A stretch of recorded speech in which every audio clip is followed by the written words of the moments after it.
2026 IPL থেকে বাদ পড়ল 8 ক্রিকেটার। চলুন দেখে নেয়া যাক ক্রিকেটারদের নামের তালিকা। ভিডিওটি না টেনে দেখলে জানতে পারবেন। এত কথা না বলে দেখে নেয়া যাক। 1. প্রবীণ তাম্বে, বয়স শুধু একটি সংখ্যা, এই কথার সবচেয়ে ভালো উদাহরণ। তিনি 2013 সালে রাজস্থান রয়্যালসের হয়ে আইপিএলে খেলা শুরু করেন, তখন তার বয়স ছিল 42 বছর। 2014 সালে তিনি রাজস্থান রয়্যালসের হয়ে আইপিএলে 15টি উইকেট নেন। 2019 সালের আইপিএলে তাম্বেকে কলকাতা নাইট রাইডার্স দলে নিতে চেয়েছিল, কিন্তু বিসিসিআই তাকে খেলতে দেয়নি। তাম্বে 2018 সালে টি10 লিগে খেলেছিলেন এবং সেই কারণেই তাকে আইপিএল থেকে নিষিদ্ধ করা হয়। 2. অস্ট্রেলিয়ার তারকা ব্যাটসম্যান স্টিভ স্মিথ 2018 সালে রাজস্থান রয়্যালসের অধিনায়ক হওয়ার কথা ছিল, কিন্তু তা সম্ভব হয়নি, কারণ তিনি মার্চ 2018-তে দক্ষিণ আফ্রিকার বিরুদ্ধে নিউল্যান্ডস টেস্টে বল টেম্পারিং কাণ্ডে জড়িয়ে পড়েছিলেন। ক্রিকেট অস্ট্রেলিয়া তাকে 1 বছরের জন্য নিষিদ্ধ করে এবং সেই কারণে তিনি আইপিএলেও খেলতে পারেননি। 3.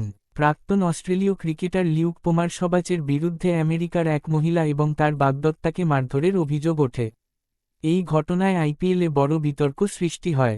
ঘটনাটি দিল্লি ডেয়ারডেভিলসের বিরুদ্ধে ম্যাচের পর হোটেলে ঘটে। পোমারসবাচ তখন রয়্যাল চ্যালেঞ্জার্স বেঙ্গালুরুর হয়ে খেলছিলেন। এই বিতর্কের কারণে ফ্রাঞ্চাইজি তাকে বাকি টুর্নামেন্টের জন্য সাসপেন্ড করে। 4.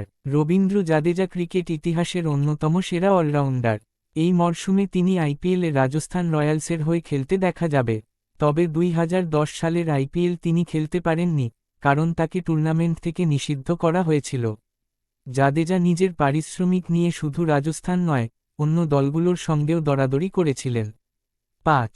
ইংল্যান্ডের তারকা ব্যাটসম্যান হ্যারি ব্রুককে আইপিএল 2025-এর আগে 2 বছরের জন্য নিষিদ্ধ করা হয়েছে। বিসিসিআই-এর নতুন নিয়ম অনুযায়ী, তিনি আগামী 2 বছর আইপিএলের নিলামে অংশ নিতে পারবেন না, কারণ তিনি এই মরশুমে শেষ মুহূর্তে খেলার সিদ্ধান্ত থেকে সরে দাঁড়িয়েছিলেন। 6.